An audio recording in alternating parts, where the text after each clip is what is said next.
You know what's cool? Witchcraft. Why swing a sword to kill an opponent when you can erupt a ball of dark magic from the ether and tear them asunder? But I'm not talking about my own witchcraft. I tried that once and the cops are still looking for me. Instead, I thought I'd take a look at all of Fire Emblem's dark magic users and put them in a tier list.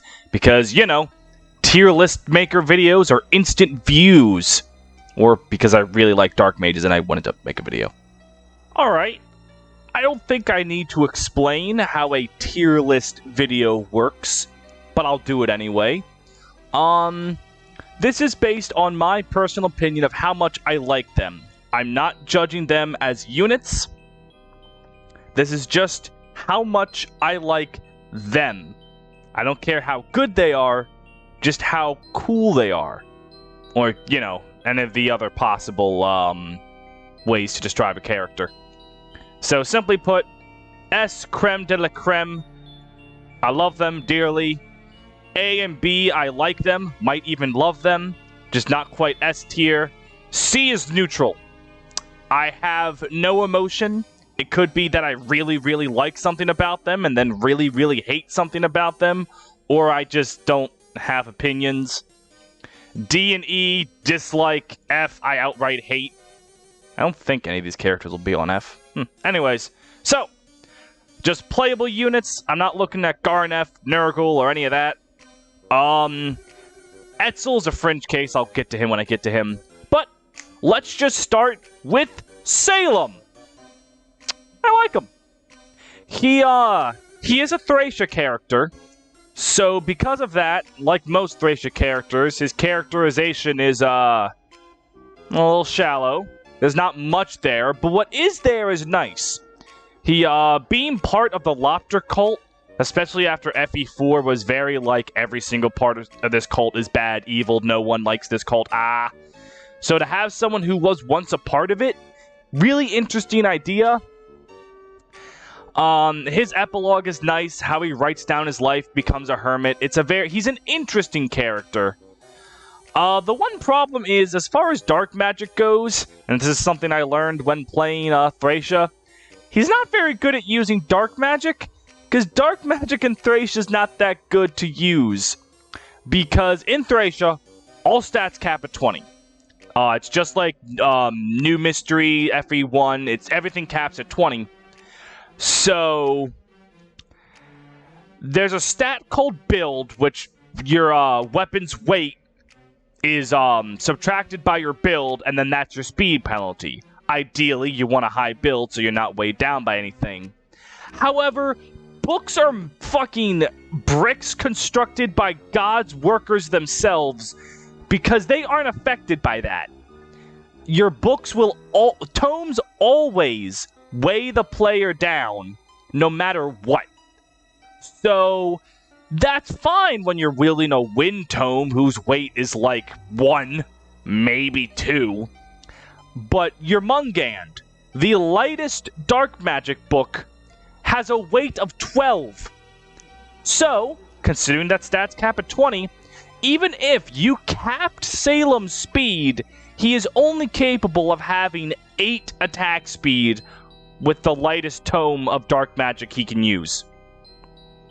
So, that sucks ass. I want to use your Mungand. It makes evil faces pop up and it looks really cool, but I can't. Going with a basic ass fire or wind tome will do more damage. The other thing is his hair is cool. Pompadours are cool. You know, think about all the great things that have pompadours in them. JoJo, Hunter x Hunter, Yu Yu Hakusho, Beelzebub, Johnny Bravo, good hairstyle. 10 out of 10. Next up, we have Ray.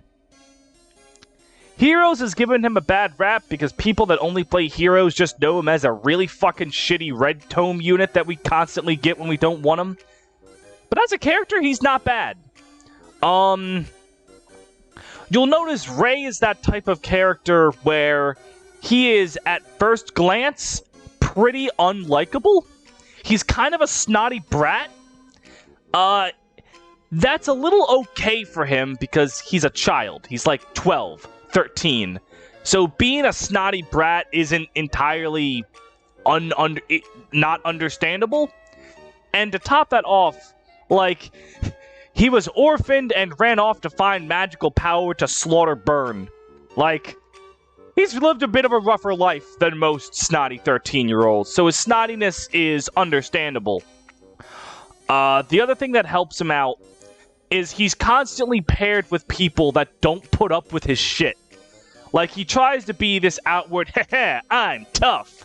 But his supports are with his brother Lou, who knows he's nicer than he looks, with Chad, who knows he's nicer than he looks, Sophia, who can read his heart and knows he's nicer than he looks, and Niime, who's an old lady who's seen brats like him before and knows he's nicer than he looks.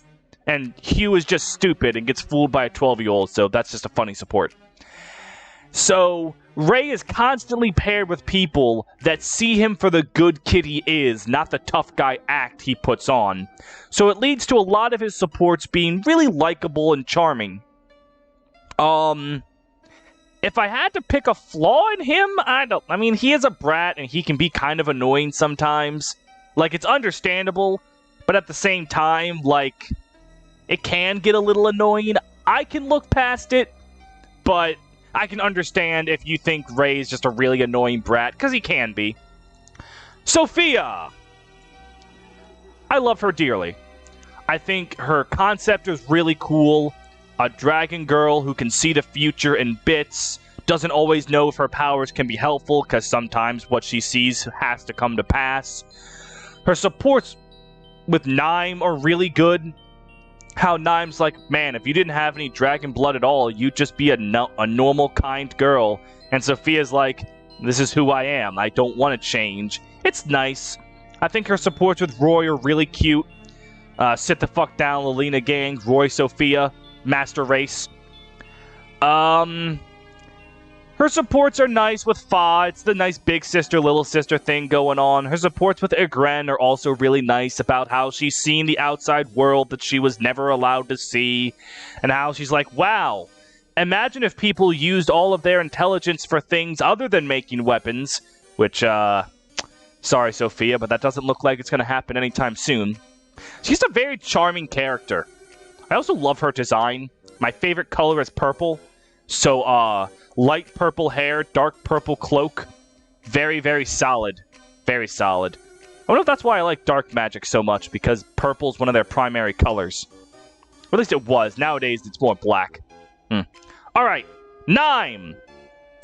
I love me a crazy old magic grandma. Niime is wonderful. She is the Fire Emblem equivalent of a crazy witch on a mountaintop.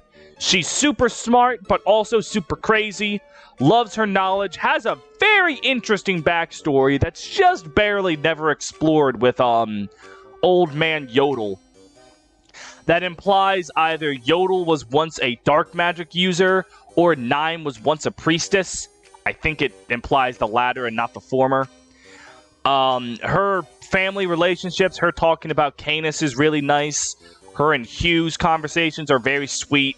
It's a crotchety old grandma and her troublemaking grandson. It's very nice. She's just a very, very wonderful character. The right amount of crazy grandma sass. A bit mean-spirited at times, but not overly so. Just, in general, a very nice character. Also, a really interesting support is she was going to kill a child. When she met Fa, she was like, dragon, I can't allow this in this world. And then when she spoke to her for more than no time at all, she's like, I can't stop this. This is an innocent child. Perhaps I was wrong. So that's an interesting thing. If you like child murderers. Canas. Mr. Monocle Man. I really like Canas as well. He's, people kind of overrate how useful he is. Like, Luna's good, but it's not the end-all be-all. It just kills the fire dragon really easy, and most things can do that. But as a character, I really like him. He's this energetic, shy book nerd. He's got the infamously sweet support with Nino. My favorite support of his is actually with Pent, where it goes into how Canas has two brothers who have both, like, they've delved so deep into the dark arts that, they're mentally gone. He says they're alive, but they don't move, they don't speak. And Canas' desire to learn is so strong that he sees that and he presses onward anyway. He wants to know all there is to know in the world, even if, to quote Canas himself, it will be his undoing. He's just a likable, interesting character with ties to the prequel beforehand. If I had to pick a problem with Canas, like, him dying I don't mind, but when you set up that he's this big searcher of knowledge and he'll do it at any costs, to just kill him in a snowstorm? Why couldn't his epilogue, like, have him end up like his brothers or something? That would sort of complete the idea that Canas was going for. Instead, he just gets hit by a blizzard. Like, come on. That move has terrible accuracy. Noel! Love him. Love him to death. He is also S tier. I love me my pretty boy depressed emo mage. He's a character that just does everything a character can do. He, on his own, his personality is very dour, very depressed, but, like, you get what he's going for. You understand why he fell from grace and why the Darkstone is his fault. All the demon shit that's happening, it's his and the mages of Grotto's fault. He makes Leon stronger, because it's in Noel's supports that you learn why Leon was so panicked about becoming king. The fucking earthquake about to ravage Grotto. His supports are really good. His loot one's kind of but it's just him not in suffering over Leon. Instead, he's suffering because someone's attacking him. He's just a good character that strengthens characters other than him. Very interesting supports. You read the C, you want to know what the hell he's going to say in the B and A. It's very good. Noel is a very, very solid character. I like him dearly. He also can become a summoner, which is a really cool class. Even if Sacred Stones isn't hard enough that you really need to use it, I think making Phantoms is cool. Really cool. Pelleas. He is so close to S. Like, I wish I could put him in S, but his fatal flaw is he's in Radiant Dawn, and good writing in that game is hard to come by. The problem with Pelleas in Part 1 is great. He's this very weak prince who was discovered out of nowhere, forced into leadership when he really shouldn't be. And the whole thing with Micaiah being the real star of the Daean army, and Pelleas having to rise up and go, I am the prince. I have to be the charismatic figure. And he's not good at it, but, like, his earnest heart kind of shines through to the soldiers and he takes charge. It's a very solid arc. The problem, like with a lot of problems in Radiant Dawn, is when you get into blood pacts. And now Pelleas is forced into an incredibly inorganic conflict that he should not be a part of because of a dumb parchment plot device. And then as soon as they're like, wait, we can't have these characters fight anymore, they gotta team up for the real big bad, the blood pact part of Pelleas' character is just thrown to the side. Like, oh, that doesn't matter anymore. It'll only matter when we feel like it again. God. And it's a problem because a lot of Pelleas' character revolves around the blood contract. So you kind of can't separate the shitty plot device from him, even if he's not that bad of a character. The idea of him giving his life to destroy the blood pact is a solid character moment, even if it doesn't work.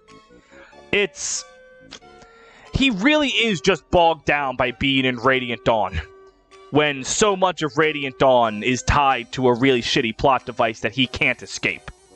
So, I really like him. His Part 1 self carries it. It's just like everything after that. Even if, again, Pelleas himself isn't necessarily that bad during Parts 3 and 4, I can't separate that. He also has a dark magic attack called Worm, and that's pretty funny. Alright. Then we have Tharja. I know, you might be surprised by that. Tharja is a character who would genuinely be an A or S tier, I'm not shitting you there, if it weren't for one minor thing that completely fucks her. Now, let's just do the positives first. Tharja has really good supports. Her supports with Donald, Gregor, Lon Q, all of her being genuinely helpful, really, caring about her army and her friends, very solid. Her support with Kellum, it's about her trying to talk to her family, send mail back, helping Kellum talk to his, and she's presented as a very much nicer woman than she looks. It's all very nice and charming.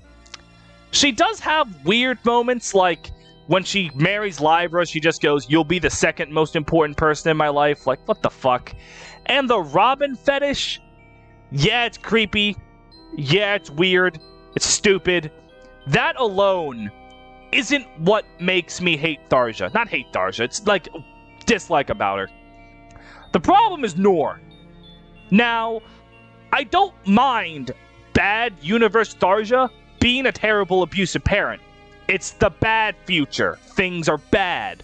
I actually like the idea that there's a timeline where this character goes insane, goes completely off her rocker mad, and is a terrible person. How does the current one react to that? That's really interesting, a really cool idea. The problem is, she still uses her daughter as a guinea pig in the good future. And then when Nor confronts her about it, and her father, whoever, we'll just say, Vake. Sure. I don't even know if Vake and Tharja support. When Vake goes to confront her, she just curses him, too. She uses her family as her guinea pigs. And, it's done for a throwaway gag, but it just completely fucks over the idea that she's actually a sweet, caring person from her Kellum support, from all of her other supports. It just completely fucks her over. Literally, if Nor did not exist, if Nor was not there, I'd be putting Tharja in A, and the only thing keeping her from S would be the weird Robin fetish. But I can't forget Nor. I can't just pretend Nor doesn't exist when it's so fucking bad. So, she's a character of, I don't have neutral thoughts on her. I have shit that I really like and shit I really hate, and it just meets in the middle. But other than Tharja, we have Henry. Henry, he's a simple gag. He is the happy, upbeat character with a very morbid power, and what he does is really morbid, but he's so bright and jovial. I like that gag. I think it works, and I think Henry has enough of a character outside of the gag as well. Henry is the type of weird, random character that really works, because normally with these characters, when they're done poorly, they're just random, weird, and you don't understand them at all. Henry, you can understand how he gets from point A to point B. Granted, he might get there by a complete fucking triangle loop-de-loop fucking zigzag dash pattern, but you can follow it, even if it's confusing. And so, Henry does manage to be a character that makes sense when you think about him, and his supports are really good too. Him usually being helpful, but who he is as a person being weird and kind of backfiring. His support with Rickon giving more, stuff about Plagia is nice.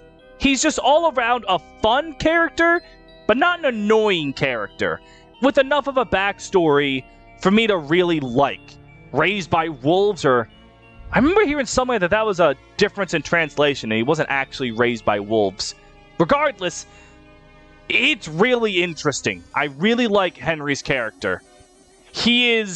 I don't like that many Awakening characters, but Henry is definitely one of them. I think he's a very good character. Solid concept, solid execution. He's just fine. I like Henry. Etzel is where some people might be confused why he's here. Because there's no dark magic in Arcanea. He was added to the remakes as a part of a remake added class that was not in the original FE1 and 3. Sorcerer is what he is, which is the promoted version of Dark Mage. So, and their description says they use dark magics. So, there is no dark magic, but he's the promoted version of a class literally called Dark Mage. He might not count. I'm counting him. He gets B. I don't know if I put him as high as A, but he's really nice. There's not all that much to him. He's a grieving widower who just fights, looking for something to fight for after his dead wife. He's this tragic, melancholy character. Very nice cipher art, too. He's very similar to Salem, who... There's not much there. I can't really talk about Etzel for very long, but he's still nice. I like Etzel. I'm glad he's there. But there's just not enough to him for me to really say I love him. Just that he leaves a good, likable impression. Yeah, he also has a monocle, and monocles are cool. That's it. And I don't have enough to say about Etzel. Okay. Odin, we're on to fates. I'm gonna be honest with you. This might be one of the most unpopular things I ever say in my life. Owain isn't funny. I do not get his appeal. He's just annoying to me. I want him to shut the hell up and talk like a normal person. That wild theatrics is just annoying. Like, and I know partly why the joke doesn't land. Because the concept of this wild, overdramatic character, it's been done in Fire Emblem before. Bastion, Larshel, they're very much like Odin. So I was wondering why I love Bastion, I fucking love Larshel, and then I realized it's the characters they interact with. Larshel and Dozla are the two fucking crazy people. Everyone else in Sacred Stone's roster is normal. They are just normal people. They're not quirky. They're not weird. They're normal. You go over to Pelleas. Bastion is really fucking weird. No one else is. They're all normal people. They're not that weird and quirky. You go to Owain. He's really fucking weird. So is everyone he talks to. The joke doesn't land as hard when there is no one normal around him. So, it also doesn't help that he has so many supports between two games. Like, even if I kinda liked the joke in Awakening, by the time you get to Fates, I've seen it already. Congratulations, Owain is really fucking weird and energetic. Give me something new. I just don't like him that much. The thing keeping him from F is specifically his conversations with Inigo. About the weight of killing a man, what that's done to him. That's really interesting. It was also in a Harvest Scramble DLC, so it's locked behind a paywall, but it's interesting. That's the only thing keeping me from outright hating Owain entirely. I am very sick of him, though. I don't get the joke. If you like him, he makes you laugh, that's fine. He is not my character. Fucking not for me. Nyx! Nyx is okay. I love Nyx's character. Her personality is very nice. This bitter old lady, all that, very fine. There's the elephant in the room of her design. And part of me cannot look past the type of character she was meant to cater to. She is meant to cater to an audience, and that can make you uncomfortable. It makes me uncomfortable. I don't like looking at Nyx. If you could just, like, replace Nyx in conversation with a giant paper bag, I'd like her a lot more. But I can't get over I'm actually an old woman. I just have the body of someone who's super, super young. That That trope makes people uncomfortable for a reason. She is not as egregious as, like, Naui. Curse her name. Because Naui fucking acts like a child and looks like a child. Nyx doesn't act like a child. Nyx acts genuinely like the grown-ass woman that she is. But again, it's very interesting. Her supports are nice. It's just that design. I can't stand looking at her. And that does weigh her down. If you can separate that from her, she is a good character, someone you will like. I just can't. I can't do it. Well, I can a little bit. She's in B, obviously. But that's a B with a fucking asterisk. Leo! See? Unlike Tharja, it's not because I really, really like parts of him and really, really hate parts of him. I just forget he exists sometimes. Like, when I think of the siblings, Sakura and Elise, they're cute, charming, like, they do their job as the sweet innocents. They have some supports that are nice, some that aren't, whatever. Ryoma and Xander, I remember likable. Like, there's the infamous gap between Xander in story and Xander in supports. But just as they are, I like Ryoma and Xander. I remember Camilla and Takumi, because Takumi is one of my favorite characters in Fates and is like the only character who's not terrible in the story in general. And I fucking hate Camilla. She's one of my least favorites, so it's the two ends of the spectrum. Leo and Hinoka, I just forget exist. Like, there's nothing memorable about either of them to me in a positive and negative sense. Like, I don't remember anything bad about Leo. I don't remember him doing anything unlikable. I don't remember him doing anything interesting. He's like the perfect, Like, what do I even remember about him? He was kind of high-strung because of his position. Which, okay, that's understandable, but that's it. This could simply be a testament to Fates is the game I have played the least. I played each route once, never touched it again. I know, haha, Fate's bad is, truly, I am giving an unheard of, unrivaled, interesting opinion. If you like Leo, that's cool. I just don't remember. Maybe there is something really cool, and I just didn't delve deep enough into him. Maybe he's actually an underrated fave, and he's just alright to me. I can't remember anything positive or negative. I can remember that I missed someone. Going through this big old list of characters, there is a dark mage I forgot. Where are you, children? Where? There she is. Ophelia! And I remember why I forgot her. Remember everything I said about Owain? Okay, put that on Ophelia and make it worse. Because unlike Owain, who had that interesting scramble conversation and, you know, was an established character, Ophelia is just Owain again.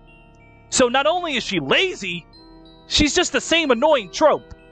Like, if I liked Owain, even if I did, would I want to see him 3 times? Owain, Odin, and Ophelia with the same gag, the same character, the same annoying shit?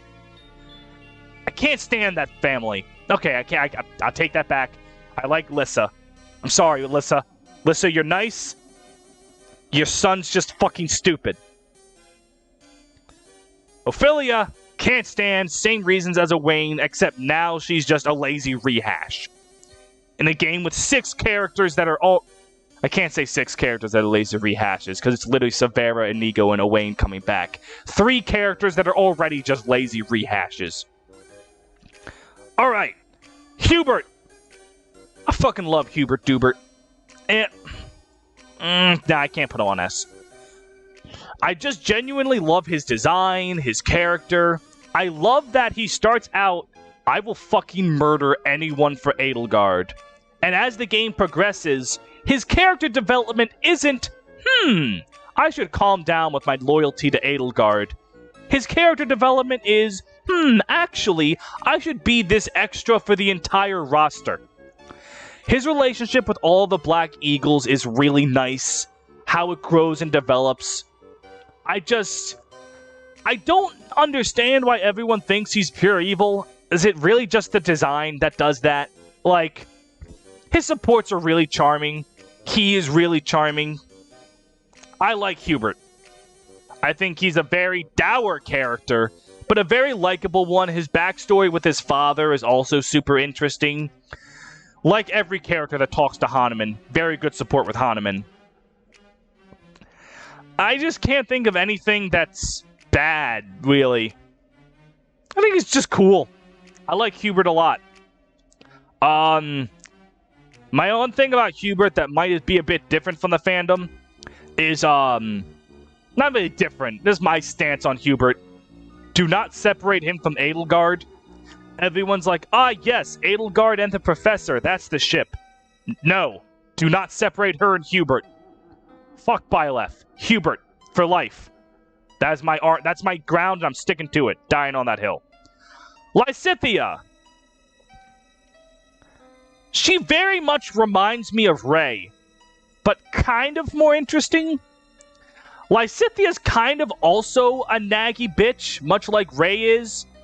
Again, she's not that much older than him, only 15 at the start. And when you learn her backstory and the shit with her crests, it is completely understandable why Lysithea's kind of rude a lot, and not that warm and touchy-feely. Like, she is basically Ray, if Ray had an even more tragic backstory, and was given a time skip to develop from. Because Lysithea in Gen 2 is not as mean as Lysithea in Gen 1. Or Gen 1. Talking like this is genealogy. In pre-time skip. She has solid character development, solid backstory. She's just an all-around great character.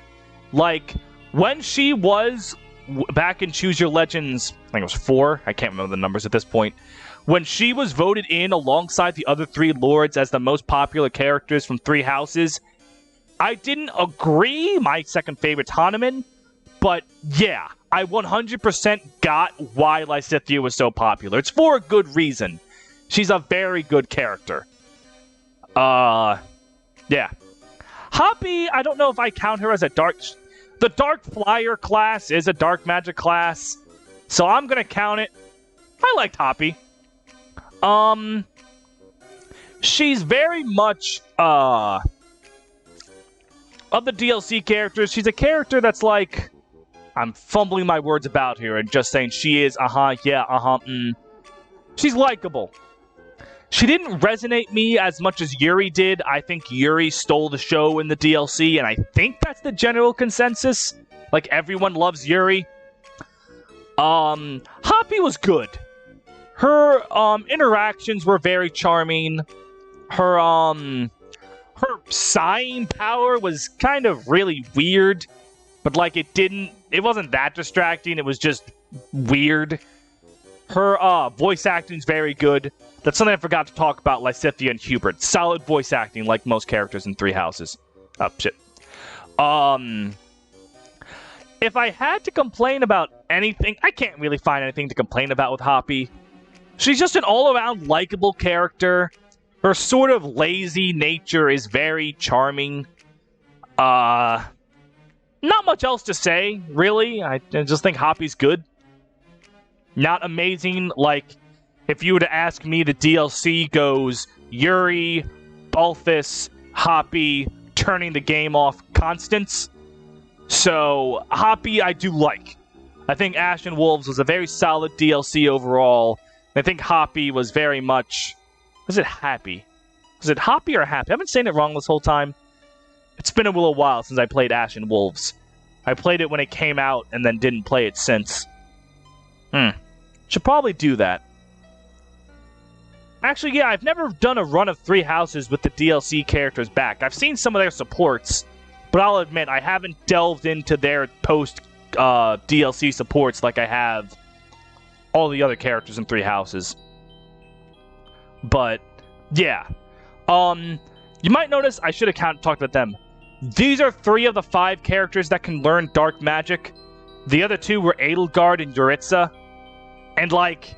Do you really consider Edelgard a dark mage? I consider her an armor axe unit more than I do, or an axe unit than I do a dark mage. And Yuritsa I think of as cavalry before dark magic. Then again, Leo's here and he's a dark knight, but dark knights can exclusively promote only from dark mages in Fates. I'm not putting both of them on there if they don't feel right. But if you actually force me to, Edelgard would be an S, and Yuritsa would be like somewhere in low A or high B, if you really had to ask me. But yeah, this is my favorite class from an aesthetic point of view. And I like a lot of them, as you can tell. There's only 2 I don't like in the entire series. Yeah, this is one of my favorite classes. So, if you enjoyed this, consider saying another class you want me to do. Preferably not cavalry, because there's a fucking lot of those. But, thank you guys very much for watching. Do that good old-fashioned like, comment, subscribe move. Ring the bell. Give me money. I don't actually have a Patreon. I've always wondered if I should open one up. Like, what's the point where you open up a Patreon? Is 1,400 subs too little? Should I just start it and not care how it starts? Things to wonder. I don't know how to end this. So,